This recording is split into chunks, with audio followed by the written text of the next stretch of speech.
Welcome to Health Mentor. I'm a female doctor, and on this channel, I share simple health tips, nutrition advice, and healthy lifestyle guidance to help you live a better and healthier life. Subscribe and join us for daily health awareness and easy wellness tips. Stay healthy, stay happy. Search and video. Does this sound familiar?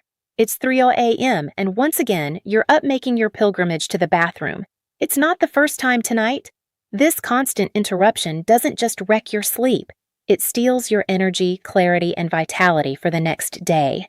You feel frustration consuming you with every trip in the dark, while your partner, of course, sleeps like a rock. And you wonder, why me? Is this just what aging is? Many believe so, resigning themselves to chronic fatigue, the fear of stumbling in the dark, and the idea that they'll never sleep through the night again. But I'm here to tell you something very clear. It doesn't have to be this way. You don't have to accept a life of interrupted sleep and exhausted days. I'm Dr. Grace Prescott, a physician with over 20 years of experience. I've dedicated my career to unraveling the mysteries of the bladder and urinary system. Thousands of men and women just like you have come through my office feeling desperate and hopeless. But time and again, I've witnessed incredible transformations. Today, I'm not bringing generic advice. I'm sharing a key strategy in urology, a method about how and, more importantly, when to drink water that will finally let you reclaim your nights. It's a technique so simple, so logical, and yet so overlooked, you'll wonder how you didn't know about it sooner. Stay with me, because this knowledge won't just change your nights, it could change your life. Before I give you the solution, I want you to understand the true scope of this. Did you know that up to 70% of adults over 60 wake up at least once a night to urinate? And for many, it's 2, 3, or even more times. This has a name, Nocturia. And let me be very clear. While it's common, it's not normal. It's not a harmless toll of age. It's a siren blaring in the night, a warning signal from your body, and the consequences of ignoring it are far more serious than you think. Stick with me to the end, because I'll reveal not just why this happens, but the precise strategy, the method we teach our patients to break this exhausting cycle. I promise the final revelation could change your nights forever. The silent epidemic and its hidden dangers. We call Nocturia a silent epidemic for a reason. People don't talk about it. They suffer in private, with shame or resignation. But in my office, I hear the real stories. I hear from Michael, a 72-year-old grandfather who loved building model ships in bottles and had to stop because his hands trembled from lack of sleep. I hear from Susan, a 68-year-old retired teacher who fell and fractured her hip on one of her nighttime bathroom trips, an accident that cost her independence. These aren't anecdotes, they're the harsh reality. The problem goes far beyond feeling tired. Let's talk plainly about the dangers lurking behind these bathroom trips. First, the risk of falls. In the dark, half asleep, your balance is terrible. The path to the bathroom is an obstacle course. A rug, a piece of furniture, and the consequence could be a life-changing injury. For an older adult, a hip fracture can mark the start of rapid decline. Second, the impact on your cognitive health. Deep sleep isn't a luxury, it's a necessity.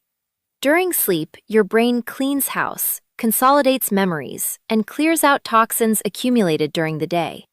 When your sleep is fragmented night after night, that cleanup doesn't happen properly. The result?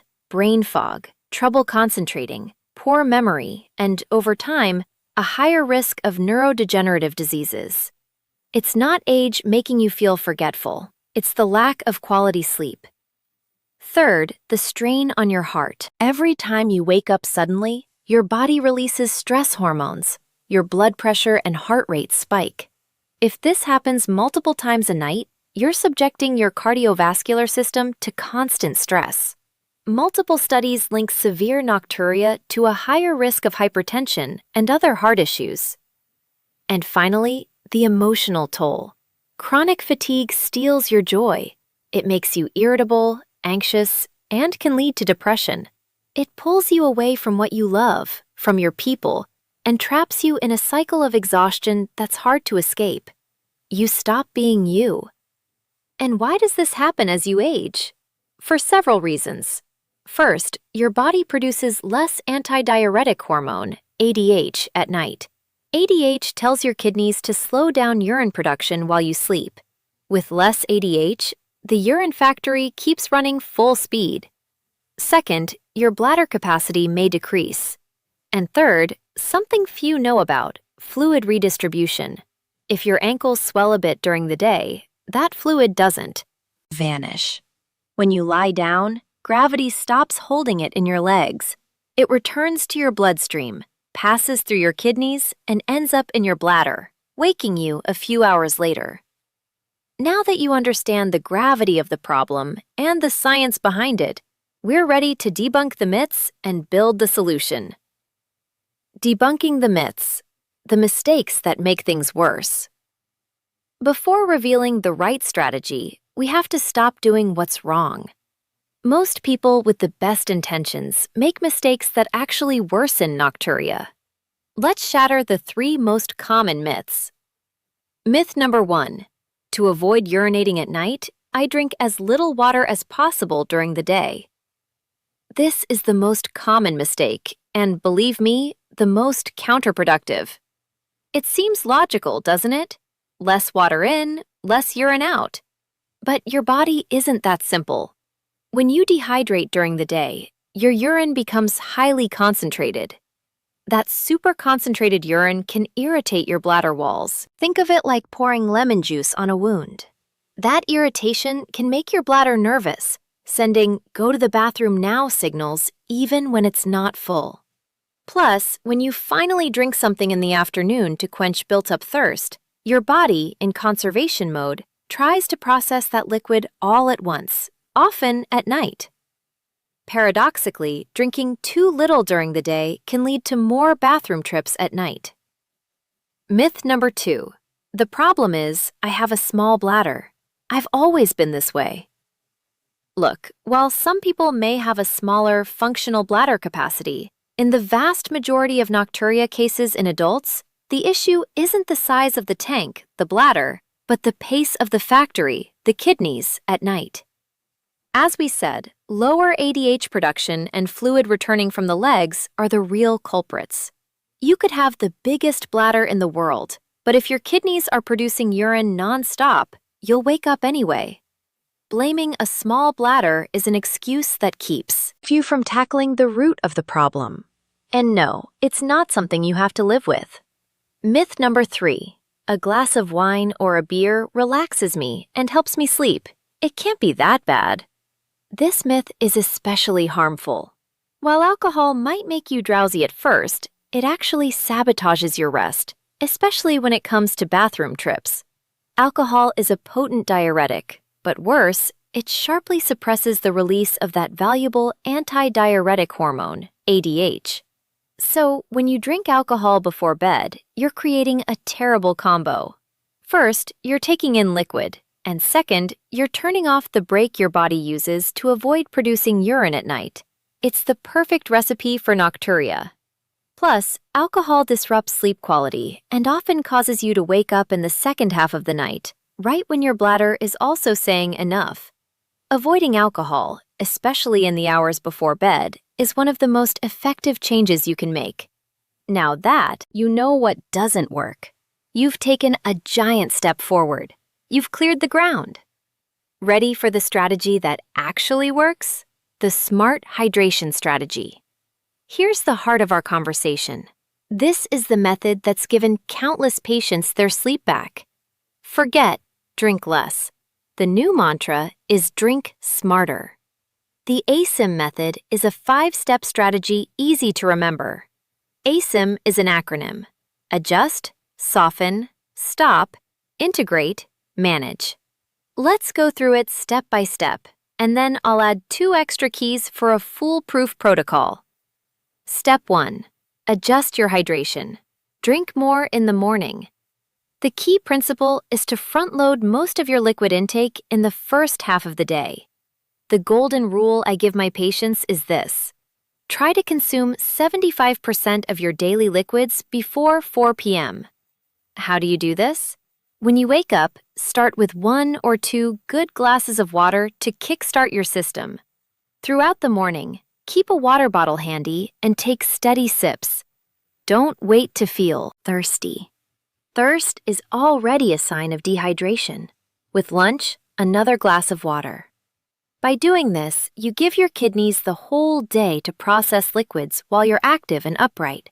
You're working with your body. By 400 p.m., you'll be perfectly hydrated. And now we can start preparing for the night. Step 2.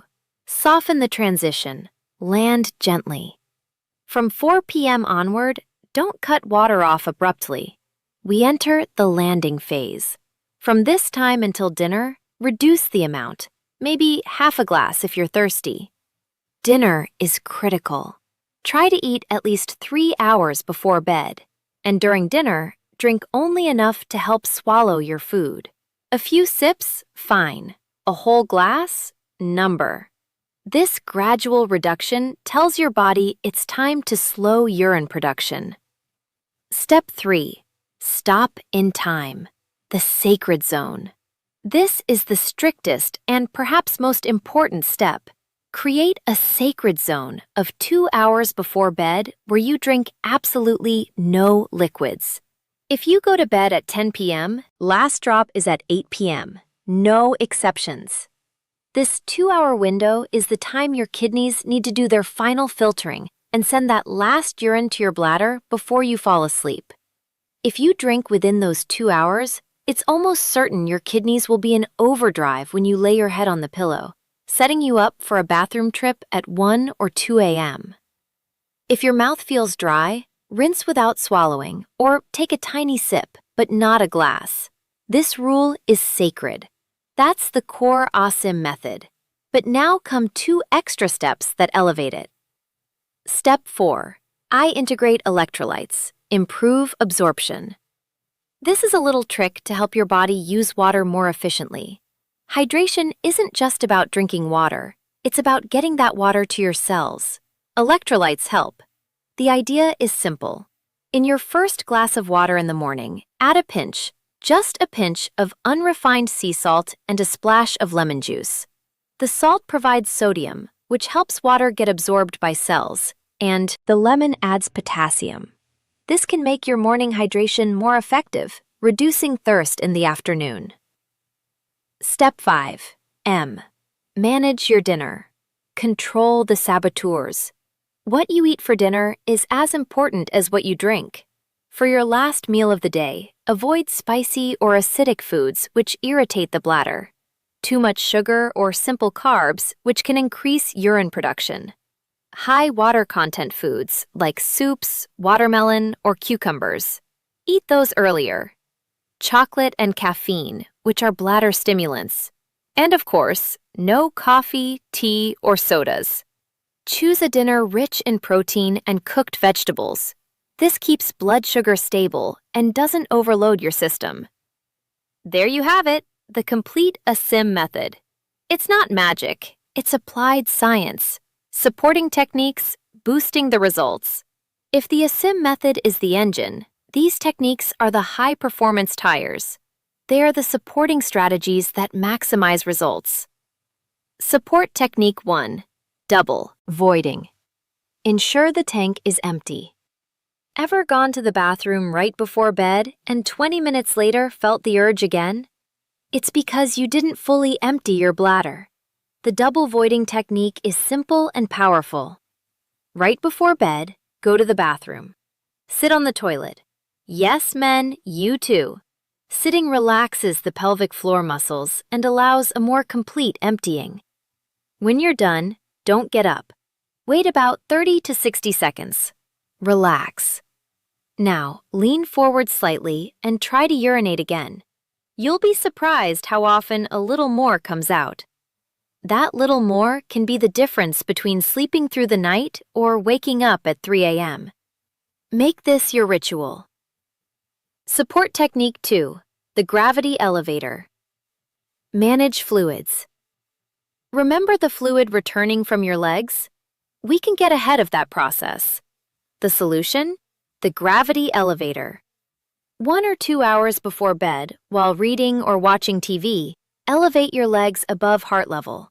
Prop them on pillows, on the couch, or in bed. This uses gravity to your advantage, encouraging that fluid to return to circulation before you lie down.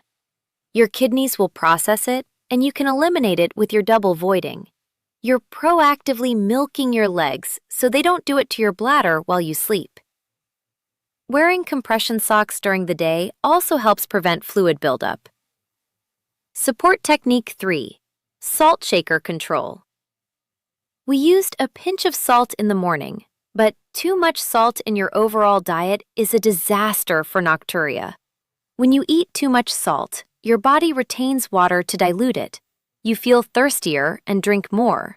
Plus, your kidneys have to work double to eliminate that salt, and they need water for that, which turns into urine. Check processed foods, deli meats, and ready-made meals. Cooking at home gives you control.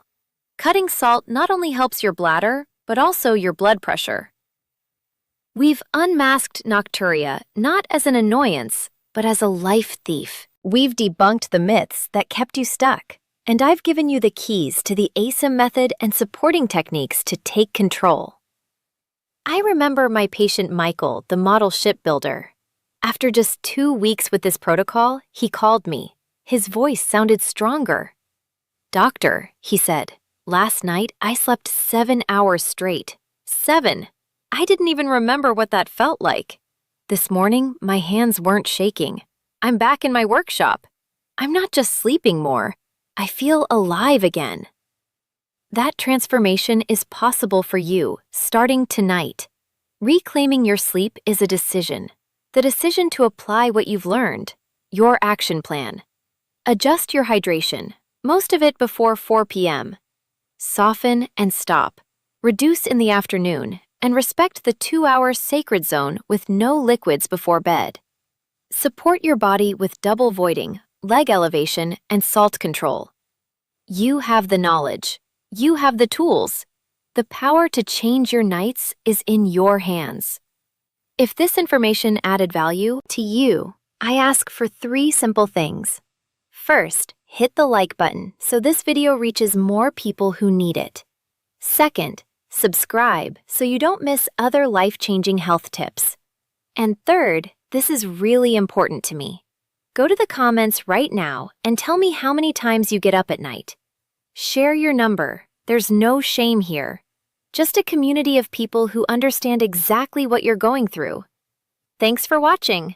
If you found this video helpful, please like, share, and subscribe to Health Mentor for more health tips. Stay healthy, stay happy. See you in the next video.